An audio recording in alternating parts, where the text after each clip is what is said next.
सदगुरु भगवान, आप कहते हैं माया पूरे शरीर हमारा माया ही है, शरीर है। आपकी तबीयत का देखता हूँ, मैं लंदन में रहता हूँ। 2 हफ्ते पहले आपने देखा तबीयत बहुत खराब किया, रोते हैं हम लोग वहां पे।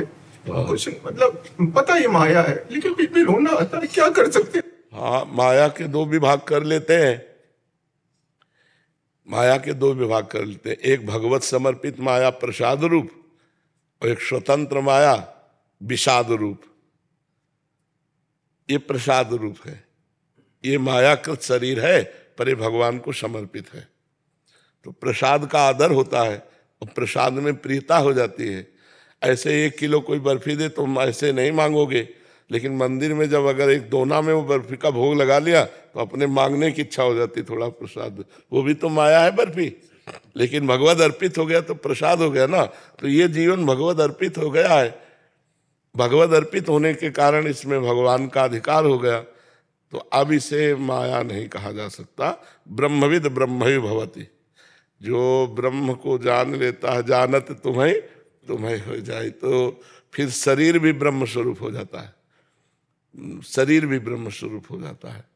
पारस के स्पर्श से लोहा सोना बन जाता है, ऐसे भगवत चिंतन के प्रभाव से संतों का शरीर माया नहीं है, संतों का शरीर भगवान का प्रत्यक्ष सानिध्य है।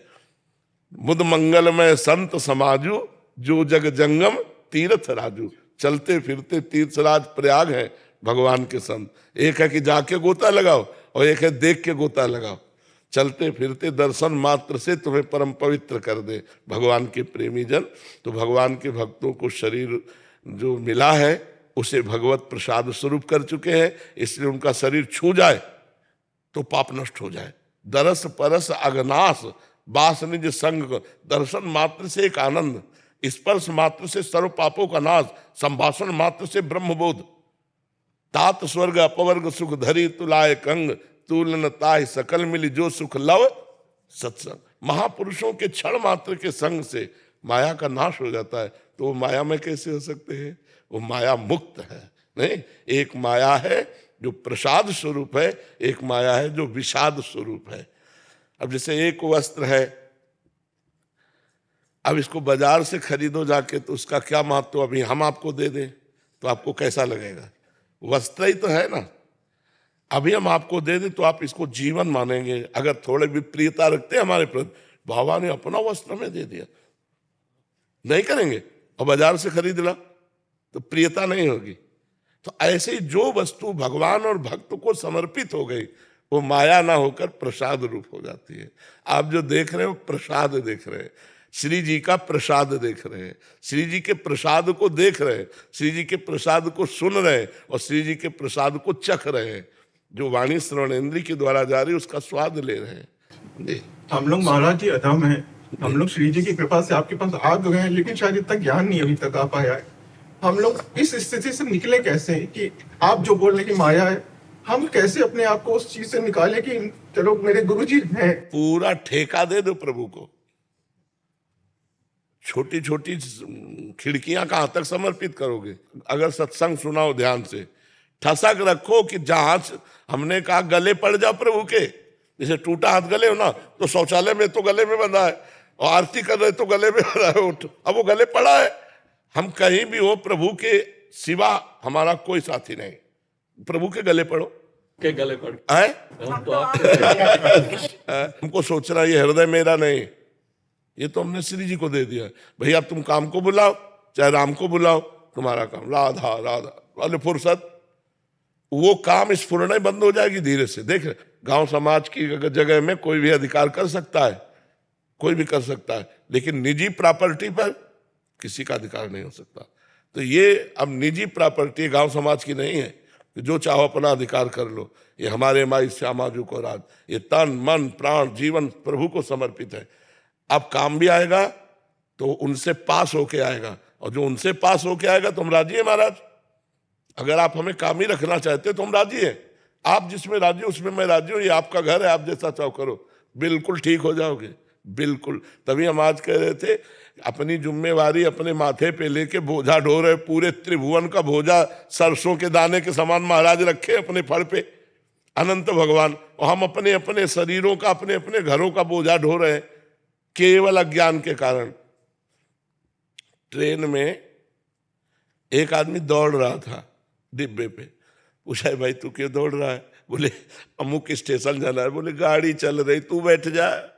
गाड़ी चल रही, पूरा सृष्टि चक्र चल रहा है उनके विधान से, तू तो आनंद से बैठ जा भगवान की शरणागति पे। अब वही होगा जो प्यारे ने रचा, जो प्यारे ने रचा बड़ा मंगल होगा। क्या परेशानी? कुछ परेशानी नहीं। अगर हम प्रभु के भरोसे हो जाए तो सही पूछो, आनंद की बाढ़ है, कोई परेशानी नहीं। और ये तब कह रहा हूं जब बहुत परेशानी है। नहीं देखी जाती वो परेशानी, आपकी नहीं देखी जाती। आप बताओ, देखो चेहरा सूझा होगा, लेकिन आपको क्या चेहरे से ऐसा लगता है मैं विषाद युक्त हूं, मैं परेशान हूं? ऐसा लगता है?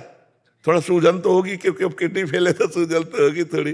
तो हमें कोई परेशानी नहीं है। हर समस्या का समाधान जोई प्यारो करे सोई मोहि भावे। उल्टा बोलते आपको देख के हम और एनर्जी से भर जाते हैं। हाँ बिल्कुल भरना चाहिए, फुल पावर आ जाता है। हाँ बिल्कुल भरना चाहिए। श्यामा जी को हाँ आनंदित होना चाहिए। हम भगवान के अंश हैं, भगवान के बच्चे हैं। बात सुन के तो पता नहीं कितने लोगों को ऐसे ही एनर्जी दे देते हैं। हाँ तो घुट घुट के मरने के लिए थोड़ी मानव देह मिला। 1 बजे रात को हमारे गुरुदेव ऐसे दहाड़ते हैं सिंह की तरह, और 9 बजे तक एक साथ दहाड़ते हैं। पर हम जवानी में रो रहे हैं, मर रहे हैं। बोल देते हैं तो कहते हैं गजब, बहुत एनर्जी। नहीं, भगवान का बल होता है तभी बोल देते हैं, ऐसे थोड़ी बोल देते हैं। नहीं, भगवान अवतरित का होता है, भगवान अपनी महिमा से उतरते हैं। तो भगवान भक्त के तस्मित जने भेदा भावात, भगवान और भक्त के जीवन में अभेदता आ जाती है। हम उनका चिंतन करते करते वो हमारे हृदय में आके बैठ गए। अब वो दिखाई दे रहा है प्रेमानंद नामक शरीर, लेकिन उसके अंदर जो बैठा हुआ है वो परमात्मा ही स्वयं संचालन कर रहा है। अब हम किडनी से नहीं चल रहे, हम परमात्मा से चल रहे हैं, हम भगवान से चल रहे हैं। तभी लोगों को लगता है ऐसा कैसे हो सकता है, ये सूजन उजन ना आवे। तो कई बार ब्रजवासी जन पूछते बाबा तो सच्ची बता तेरी किडनी खराब है। जो अवतार हो बाबा, अवतार का मतलब होता उतरना। भगवान इस हृदय में उतर गए। भगवान की हर ऑफिस है, वो चाहे जिस ऑफिस में जागृत हो जाए तो वो जागृत हो गए तो वही प्रभाव पड़ने लगा। नहीं तो गली में पड़ा एक लोहा पैरों की ठोकर खा रहा था, पारस मणि छू गई तो सोना बन के मुकुट बन के देवता के माथे पे चमकने लगा। तो इसमें सोना बनाना पारस मणि का कार्य था, तब वो, नहीं तो लोहा थोड़ी मुकुट बन पाता। तो ऐसे भगवान और गुरुदेव ये कृपा करे तो ये सब हो गया। क्या भागवत जी में बताया गया है कि गुरुदेव का शरीर भगवान का शरीर है, अंतर वैस तनुभृतम अशुभम विधुन्वन, भक्तों का अशुभ नाश करने के लिए बिल्कुल अंदर से बाहर से गुरुदेव का स्वरूप। हाँ ब्रह्म स्वरूप, बिल्कुल बिल्कुल।